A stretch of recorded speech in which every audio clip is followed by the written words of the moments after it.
Assalamualaikum teman-teman semua. Kita dari program studi Kearsipan Digital Fakultas Ilmu Sosial dan Ilmu Politik Universitas Padjadjaran. Kali ini kita dari kelompok Prancis yang beranggotakan Anggi Muhammad Bintang, Ajeng Sri Meisyarah, Vira Amadayani, dan Maulida Gina Putri akan sekilas membahas salah satu tokoh yang sedang diperjuangkan sebagai pahlawan nasional. Yap, Profesor Dr. Mohtar Kusumaatmadja. Kalian semua pasti tahu kan bahwa Jalan Layang Pasupati yang menjadi salah satu ikoniknya kota Bandung telah resmi berganti nama menjadi Jalan Profesor Mohtar. Kenapa namanya berganti ya? Selengkapnya di video ini. Yuk kita simak.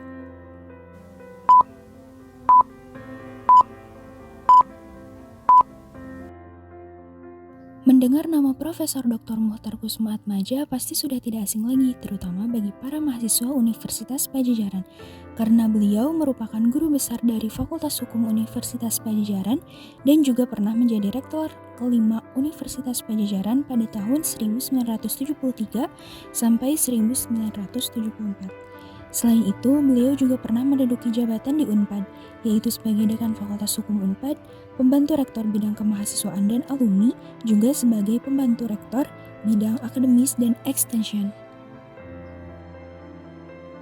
Prof. Mohtar lahir di Batavia, 17 Februari 1929.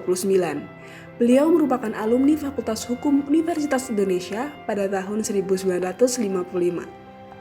Setelah mendapat gelar S1 dari Fakultas Hukum UI, beliau melanjutkan kuliah S2 di Sekolah Tinggi Hukum Yale, Amerika Serikat.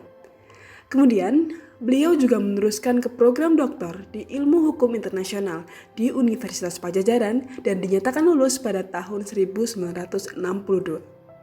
Sejak 1959, beliau mulai aktif mengajar di Fakultas Hukum Universitas Padjadjaran.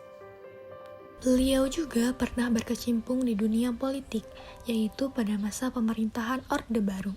Prof. Mohtar dipilih langsung oleh Presiden Soeharto untuk menjabat sebagai Menteri Kehakiman Kabinet Pembangunan II pada 28 Maret 1973 hingga 29 Maret 1978, di mana pada saat menjabat sebagai Menteri Kehakiman, Prof. Mohtar mengembangkan sistem hukum modern di Indonesia. Selain itu, beliau juga mengambil peran penting dalam penanganan konflik di Kamboja. Setelah menjadi Menteri Kehakiman, beliau menjabat sebagai Menteri Luar Negeri Kabinet Pembangunan III pada tahun 1978 sampai 1983 dan Kabinet Pembangunan IV yaitu pada tahun 1983 sampai 1988. Dengan keahliannya, Profesor Mohtar juga pernah menjadi diplomat yang ulung. Beliau sering mewakili Indonesia pada beberapa konferensi internasional di PBB. Beliau juga dikenal sebagai pencetus diplomasi kebudayaan. Profesor Mohtar sering meluangkan waktu untuk bermain catur karena permainan tersebut merupakan salah satu kegemarannya. Dengan ketertarikan beliau pada permainan catur tersebut, beliau terpilih menjadi Ketua Umum Persatuan Catur Seluruh Indonesia atau Percasi. Profesor Mohtar mempunyai banyak gagasan yang sangat fenomenal. Salah satu di antara gagasan terbesar beliau adalah mengenai wawasan Nusantara yang diawali dari sebuah gagasan mengenai batas teritorial laut Indonesia pada tahun 1957 dalam Deklarasi Juanda. Setelah hampir 25 tahun, gagasan tersebut kemudian diakui konstitusi internasional atas konsistensi perjuangan Profesor Mohtar di tingkat PBB pada tahun 1982. Nusantara tetap menjadi landasan Indonesia dalam menentukan batas teritorial wilayah, dan Nusantara juga merupakan semangat kebangsaan dalam menciptakan ketahanan nasional.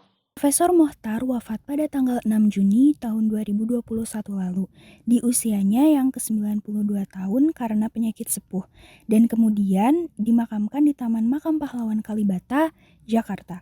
Berdasarkan prestasi dan dedikasinya terhadap bangsa Indonesia, banyak tokoh yang mendukung usulan penetapan Profesor Mohtar sebagai pahlawan nasional Indonesia selepas beliau wafat. Gubernur Jawa Barat, Ridwan Kamil adalah salah satu tokoh yang ikut mendukung dan mengusulkan Profesor Dr. Mohtar Kusumaatmadja sebagai pahlawan nasional. Pada 1 Maret 2022 lalu, Jalan Layang Pasupati resmi berganti nama menjadi Jalan Prof. Mohtar Kusumaatmadja dan diresmikan langsung oleh Gubernur Jawa Barat, Ridwan Kamil. di Gedung Inspektorat Provinsi Jawa Barat di Kota Bandung. Dan dihadiri oleh sejumlah tokoh penting seperti Sekda Provinsi Jawa Barat, Setiawan Wangsatmaja, PLT Wali Kota Bandung, Yana Mulyana, Rektor Unpad, Prof. Rina Indiastuti, Dekan Fakultas Hukum Unpad, Dr. Idris SHMA, perwakilan tokoh masyarakat, serta perwakilan dari keluarga Prof. Mukhtar Kusumaatmadja. Alasan mengapa Jalan Layang Pasupati dijadikan menjadi Jalan Prof. Mokhtar didasarkan atas letak geografis jalan layang yang melintasi Jalan Insinyur Haji Juanda. Hal ini merefleksikan antara dua perjuangan penggagas konsep dari wawasan Nusantara. Sumbu utara ke selatan dinamakan Jalan Insinyur Haji Juanda, sedangkan sumbu timur ke barat dinamakan Jalan Prof. Mukhtar Kusumaatmadja. Sekian pemaparan materi mengenai sejarah dari Prof. Mukhtar Kusumaatmadja dari kelompok Prancis mata kuliah Sejarah Kearsipan Digital. Semoga bermanfaat. Wassalamualaikum warahmatullahi wabarakatuh.